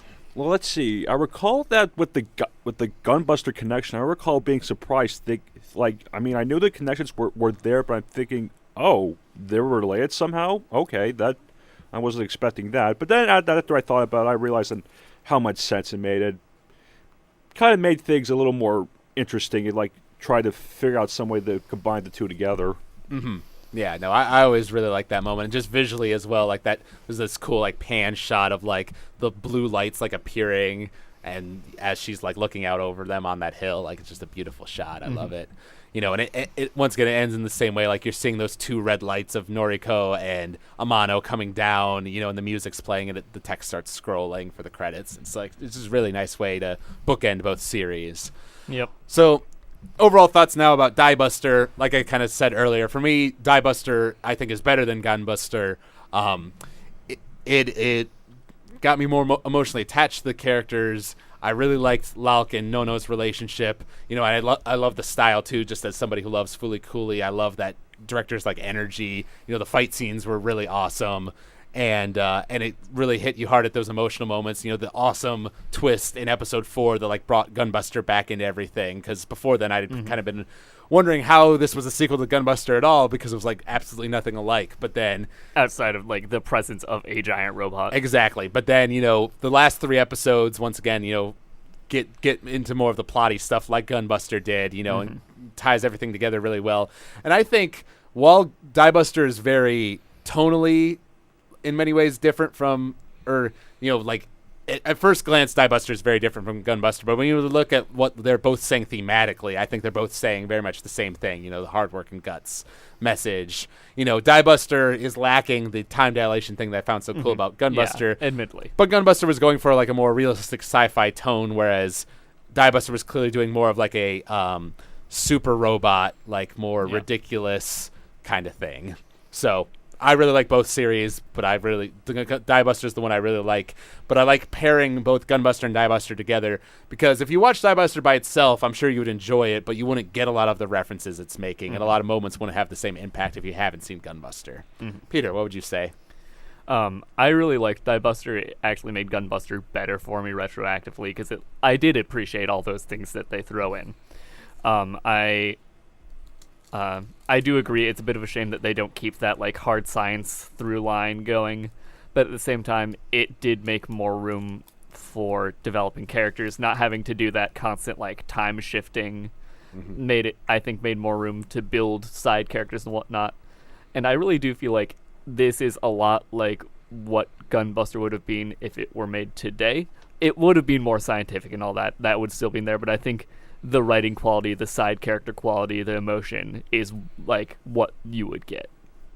And what would you say, Chase? Well, it's been a while since I've seen Gunbuster. I mean, the reason why you haven't seen me like actually talk about it is because it's been like a while since I've actually seen it, and I really did have time to like rewatch it myself. But Diebuster alone, from what I can recall, the different tone it had, and kind of like the different story points, kind of confused me at first, but then as it went on, I kind of enjoyed like its own take. I kind of realized on where exactly the two of them take it. I enjoyed. Personally, Gunbuster resonated with me more, but I do see the value of Diebuster and kind of realize on how like great from a thematical standpoint, to kind of like the uptoned value of Diebuster to be like very enjoyable. So like you said, it is nice to actually like pair them together and kind of see them as like it's one thing instead of like separately. So yeah, they work together well. Coming up in my mind. And also it helps the fact that like as I was watching Diebuster, I was realizing, wow, like Gurren Lagann took a lot of hints from this, because it took some from Gunbuster too, but Diebuster is even more of the believe in yourself, you know, hard work and guts. All the nudity mentions remind me of Kill la Kill. All the what mentions? Like all the topless, the nudity. Yeah. No, that I can definitely see that comparison. I thought it was interesting what you were saying, Peter, because I kind of thought about that too. Like, is the fact that Diebuster, you know, has a bit more like of the you know, well done character writing, you know, compared to Gunbuster, is that due to just the fact that it was made 20 years later, or is it due to the fact that it had a different staff? Like, it tried. I think part of it is that it just decided to make more of a focus on that. Like, the inter-character relationships were more important than the hard science, like, self-doubt storyline that Gunbuster was going for. Yeah, and I found this interesting quote online that I liked that talked about, like, you know, the difference between Gunbuster and Diebuster are because they're both about taking the things you loved at best as a child and putting them to paper. Anno and company grew up on high-kicking tokusatsu heroes, sports anime, and award-winning science fiction. Tsurumaki, who came along a few years later, grew up with more colorful, friendly heroes, antagonistic adults, and less strictly realistic sci-fi. So I think that's an interesting way of looking at it. You know, based on what they both grew up with, they made different things. Where'd you get that? I read that somewhere. It was with Yutaka Izubuchi interviewed Tsurumaki and Inokido, the writer, in like a magazine or something like that. So there we go. Thank you guys for being here, for talking about Gunbuster and Diebuster. Like I said, this is one of my, like, you know, I've only seen it relatively recently this past summer, but it is one of my favorites. You know, as a pair, I think it works together really well. You know, great classic mecha shows. As for what we want to do for next time, I think I've kind of decided because we're not going to have a podcast for the next 3 weeks because of one, spring break, and two, I'm going to be shooting my thesis film the weekend after spring break. So the week after that is when we'll do the next podcast. We've got 3 weeks, so we've got some time to do maybe a longer show. So what I'm thinking of doing is a show I've been talking about a bit on the podcast called Your Line April. Music, anime, that's kind of focuses on this rom-com aspect with the characters that's really been beautiful, one of my favorites of the season. And actually, the episodes come out on Thursday, so when we get to that podcast 3 weeks from now, the last episode should actually air that day, and then we podcast about it. So I think that might be kind of cool. We can talk about the entire series, like, very fresh in our minds. I assume that's on Crunchyroll? It's on Crunchyroll. It's going to be 22 episodes in total when it's finished. Okay. So, yeah, it's one I've really been enjoying, and I think it'd be fun to talk about. All right, so thank you out there for listening to this podcast. You can email us at techheads@avwproductions.com. You can follow us on Twitter at techheadsou, like us on Facebook, subscribe to us on iTunes. Give us good ratings and reviews. We always like to hear from you guys. So thank you out there for listening, and thank you, Pete and Chase, for sticking with me through this podcast. Mm-hmm. And till next time, guys, remember, hard work and guts. Indeed. Diebuster. This product is copyright AVW Productions, 2014.